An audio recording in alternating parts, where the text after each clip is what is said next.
Ashamaa akkam jirtu hordoftoonni caalitu bakka jirtanitti nagaa waaqayyo isin haa baay'atu. Warri mana koo faaraa taatan subscribe gochuun maatii ta'a. Maatiin koo viidiyoo kana like gochuu hin dagatinaan isiniin jedha. Tole har'a viidiyoo ajaa'ibaan isinii qabadhee dhufe jechuudha. Viidiyoo ajaa'ibaa hedduu nama ajaa'ibsiisudha jechuudha. Tole viidiyoon kun maayini torbee kana keessa akkuma beekamu yuutuubarri beekamtu Maammaa Cabbee yookaan Ikruu jedhamtu. Piraankii ajaa'ibaa nurratti hojjechaa turte jechuudha. Nurratti otoo hin ta'in ofiishee irratti hojjetaa turte.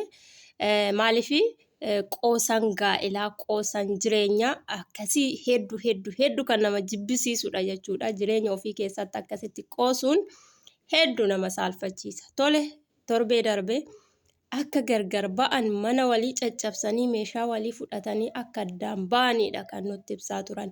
Namoonni tokko immoo shakkanii lakki nutti taphachaa jiru jecha falmaa kan turanis hedduutu jira jechuudha. Nuti immoo piraankii miti dhugaadha jennee kan nuti amanneef harmeen ishii namni guddoon gadi ba'anii akka waan dhugaa ta'etti haasaa sila turanii fi akkasumas ulfa garaashii keessa jiruun kakachaa waan turteef dhuguma soo piraankiin ta'in dhugaadha jennee fudhannee gaddaafiillee komentii garaagaraatiin illee gorsaa turre jechuudha.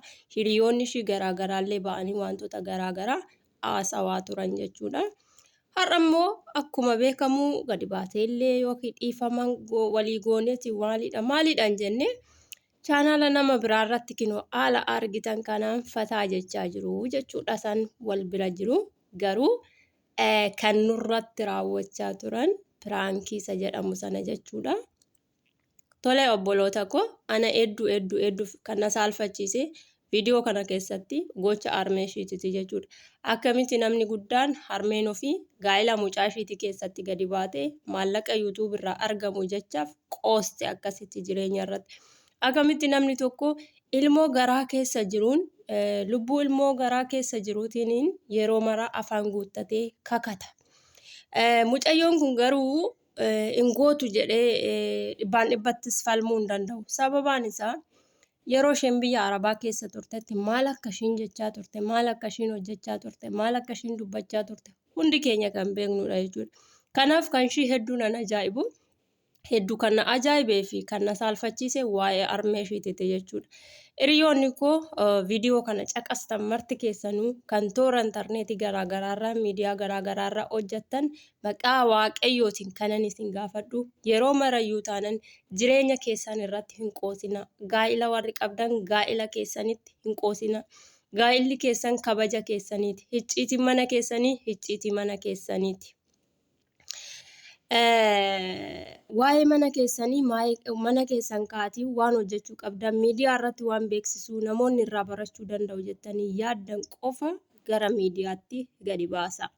Keessumattuu namoota gurguddoo maatii keessan gurguddoo umuriin isaanii gurguddoo haadha keessan abbaa keessan gadi baastanii wantoota akkanaa akka isaan maallaqaaf jecha dubbatan raawwatan hin taasisina. Tasumayyuu wanta umurii isaaniitiin wal madaalaa ta'e qofa hojjedhaan isiniin jechuu barbaada. Maaliif namni miidiyaa irra gaafa jiraatu ijuma guyyaa har'aa ilaalchuma kaleessa harmee kana nuti argineen yeroo marra jaartiin kun gadi ba'anii yoo waa dubbatan harmee sobduu sana jedhamuudhaan beekamu jechuudha. Yeroo marayyuu arrabsamuudhaan beekamu jechuudha.